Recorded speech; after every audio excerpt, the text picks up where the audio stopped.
முதுகெலும்பு இழந்து கர்ச்சிஃபில முகத்தை மூடிட்டு சுத்துகிற பழனிசாமி அவர்களின் துரோக அரசியல் தான் அவருக்கு 10 தோல்வி பழனிசாமி என்ற பட்டப்பேரை பெற்றிருக்கு. மக்கள் மீதான எங்கள் உண்மையான அக்கறையும் மாநில உரிமைகளுக்கான போராட்டமும் தான் எங்களுக்கு தொடர் வெற்றியை தந்து வருது. நான் ஒரு விவசாயி, இப்பவும் விவசாயம் செய்யறேன்னு சொல்றார் பழனிசாமி.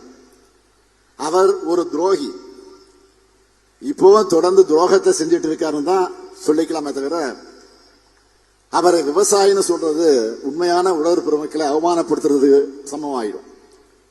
நெல் கொள்முதல்ல ஈரப்பதம் தளவு தொடர்பான தமிழ்நாட்டின் கோரிக்கையை ஒன்றிய பாஜக அரசு நிராகரிச்சுட்டாங்க. பழனிசாமி அவர்கள் உண்மையான விவசாயம் இருந்தா என்ன செய்யணும், என்ன செஞ்சிருக்கணும்?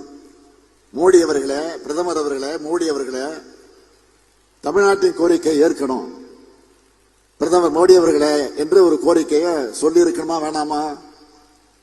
டெல்லியில பல கார்கள் மாறி மாறி போய் யார் யாரையா சந்திக்கிறீங்களா? தமிழ்நாட்டு விவசாயிகளுக்காக கோரிக்கை வைக்க பிரதமரை சந்திக்கிறேன்னு சொல்லுங்க. நீங்க சொன்னா போதும். தமிழ்நாடு அரசு சார்பில் நானே உங்களுக்கு காருக்கு ஏற்பாடு செஞ்சு அது வேர்க்காத அளவுக்கு நல்லபடியா அந்த காரை ஏற்பாடு செஞ்சு அனுப்பி வைக்கிறேன்.